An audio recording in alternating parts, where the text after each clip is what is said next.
in England, it was just so interesting in England. It was very sort of quiet, and you could hear a pin drop at moments, and then it was really raucous and loud, and there were round applause.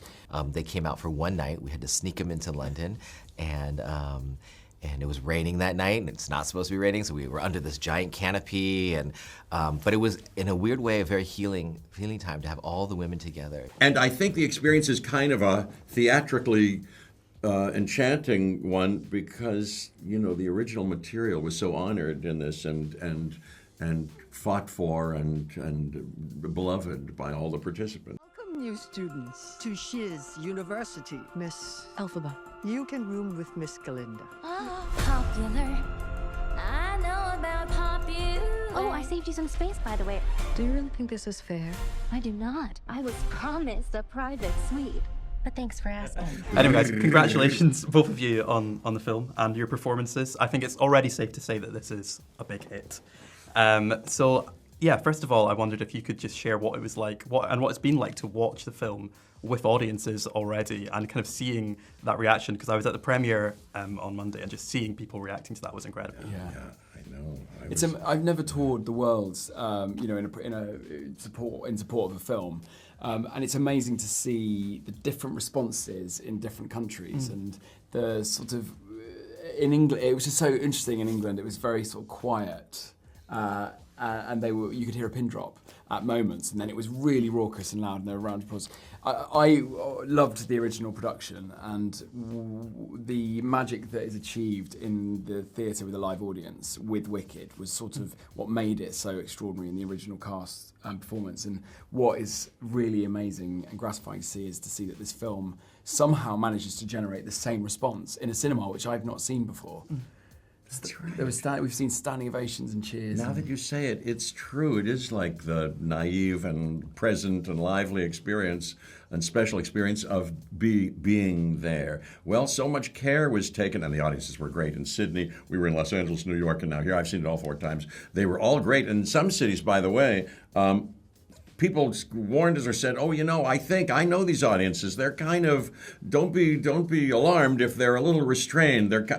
This movie seems to win them over and get them out of their seats and deeply emotional. But I was going to say, that the experience, yes. And I think the experience is kind of a theatrically enchanting one because, the original material was so honored in this and fought for and beloved by all the participants, and it kind of has something of the show, Yeah. And obviously you're playing characters who have, been played in legendary performances on stage before. Yes. How much, obviously in some ways you're going to be informed by having seen the thing before, but what did you want to bring that, for example, was specifically a Jonathan Bailey version of Fiyero? Was there anything in particular you wanted to put your own stamp on? We have something in common where I think when approaching these roles, I also listened. Norbert Leo Butz, I'd never seen him perform, but there's obviously clips online, and I listened to many people's versions of Fiyero to just because I loved the musical over time. But I think the one thing that I saw as an opportunity, especially when it's on film, is to in the moments of quiet surrounding the scripts, and there's very lean but brilliant moments with Fiyero, and to expand and to really capture the sort of nuance of exactly what's happening as the mask falls, and this idea of authenticity and being who you truly are. And obviously we know that Fiyero has a complete transformative sort of arc. So really, that's what there was just an opportunity that obviously on stage all the performances are amazing, but there are little moments that you can achieve in a close-up maybe. So that was what I was excited to explore. Beautifully done, yeah. What a Fiyero. And Norbert Leo Butz, I saw him in this because I saw the original thing, and then I saw him in Dirty Rotten Scoundrels, yeah. And then I was doing Criminal Intent. We had an episode together. He's brilliant. Yeah, he's terrific. Yeah. But you are the definitive Fiyero, and one for the ages. Yes, I love that theme of what you say, of finding your true self, and it reminded me of that thing that is the credo of Popeye the Sailor. You know what he says? I am what I am. And that's all what I am. Yeah. I'm Popeye the Sailor Man, but in our case, I'm Fiyero.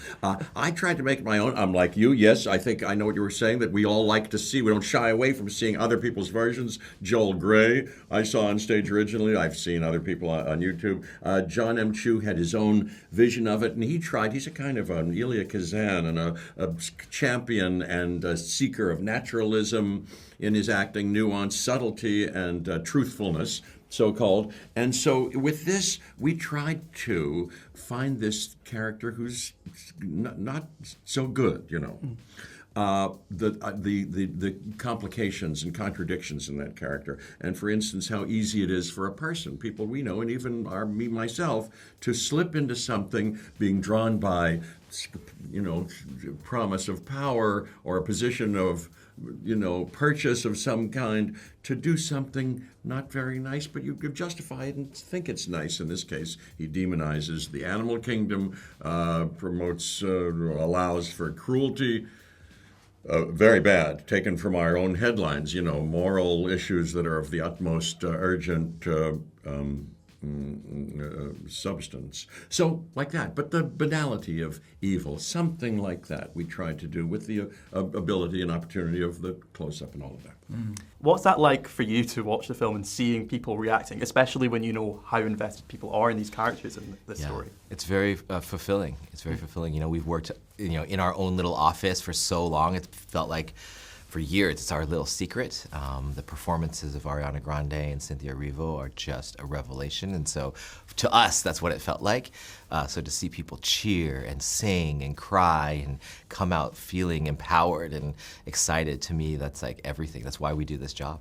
Was there a particular moment in the process at all where you kind of breathed a sigh of relief and were like, the fans are loving this, the fans, because it must be a lot of pressure when there are these people that are so invested. Absolutely.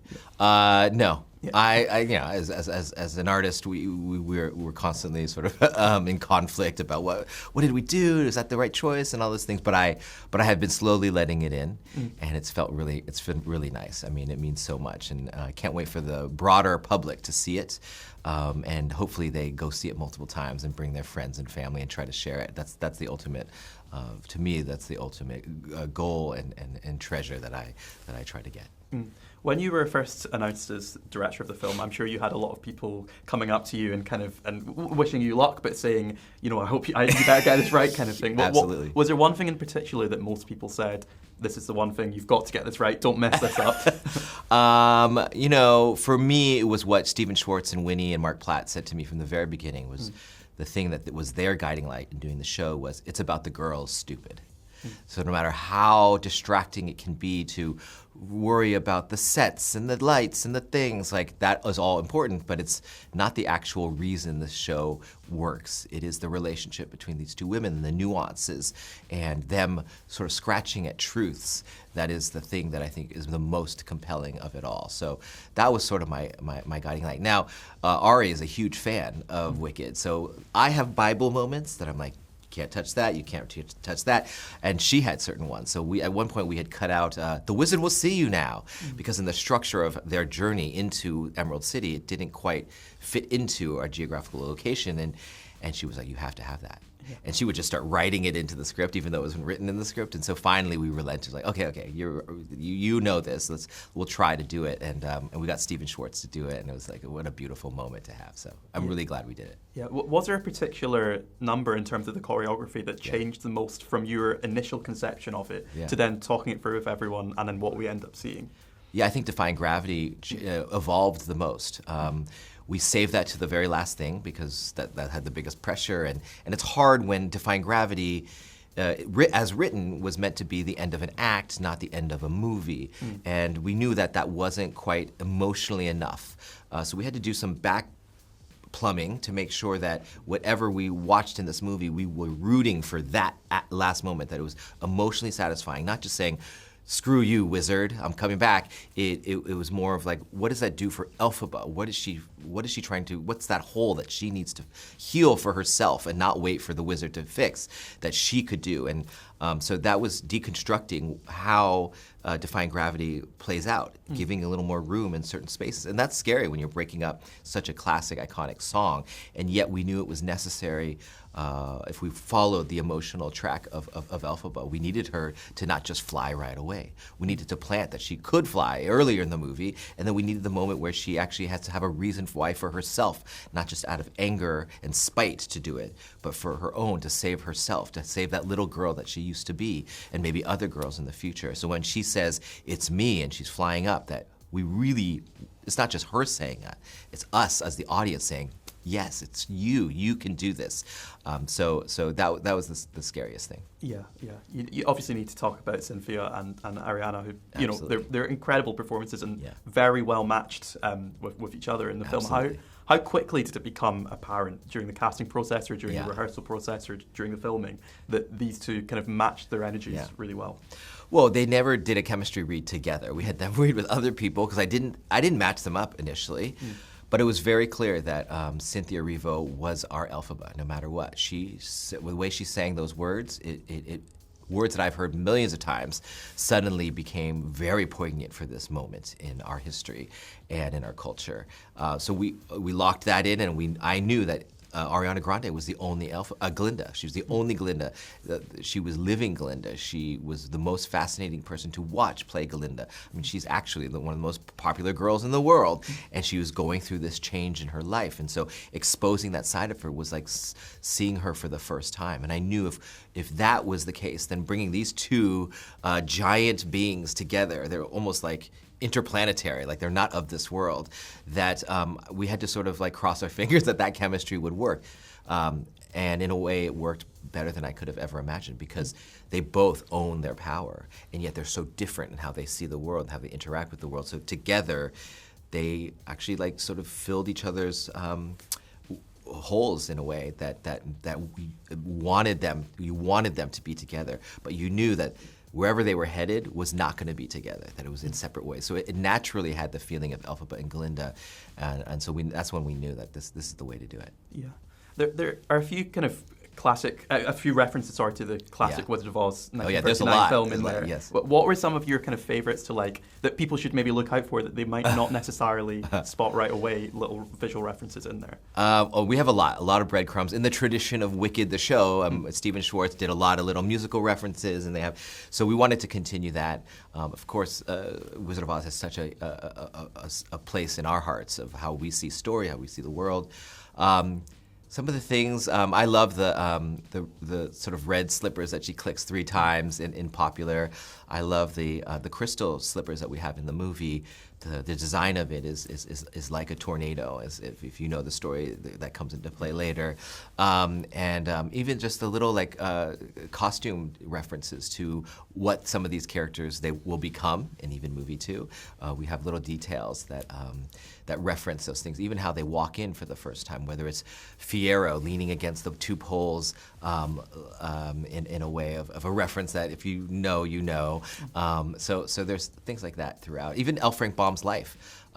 Before he wrote Wizard of Oz, he bred show chickens, these sort of fancy chickens. So we used fancy chickens playing the piano, this kind of weird Ozian piano in the Ozdust ballroom. So we wanted to reference as much as that, and even the Denslow drawings in the original book. We wanted to use animals from those books and the design sort of look from those drawings, and so we infused some of that throughout. Yeah. Obviously, this is the first half of the show, the first half of a 2-part film. Yes. Do you see in the future when the second one comes out next year, do you ever see a version where you do a cut, which is the kind of extended Wicked as one film, or do you think it's always just going to be part 1, part 2? What do you think it's going to be like? I mean, I think there will always be part 1, part 2. We designed it to be that way. I think they work that way. Now, that doesn't mean you can't watch 2 back to back. Yeah. I think those do work, and I have actually watched that version, and it's really fun to go through. But you have to be a little bit more of a committed audience member to go sit through that. But I'm sure at some point some people will want to experience that. It's quite a different experience. And finally, I'll put this at the end so we can cut it out in case it's a spoiler in terms of cameos with Idina Menzel and Kristin Chenoweth. I wondered how like how important that was to have them involved in some way, and what was, again, the reaction in the room when they appeared in the film at the premiere was incredible. What's it like to see that? That was really fun. That was really response? fun. I mean, we always knew we wanted to include them if they were willing to come, and they were down. And this is their DNA is all over this movie, and so. We just had to find the right place, and that was really hard to find. You know, at some point, we're like, oh, maybe she's the mother, maybe she's the this and that, and none of them felt complete. Everything felt like they're at the top of their games now. And so when Stephen Schwartz and I discussed maybe they were in that part of Wizomania, it all came together because Schwartz just wrote this piece for them, and it was so fun to see the little nods and the things. And they came out for one night. We had to sneak them into London, and it was raining that night, and it's not supposed to be raining, so we were under this giant canopy, and but it was, in a weird way, a very healing time to have all the women together, to have the original, to have Stephen Schwartz and Winnie there, and to have David Stone and Mark Platt. I think they walked around, I watched them look and be like, wow, look what we created. And I really wanted to tell them personally, in front of everybody, that we wanted to make this movie as a love letter to them so that they could experience Wicked as clean as possible in a way that we first experienced Wicked, to feel those feelings and to see their characters reflected back in a new way, so they knew what it did to us and what it continues to do for us. So that was really special.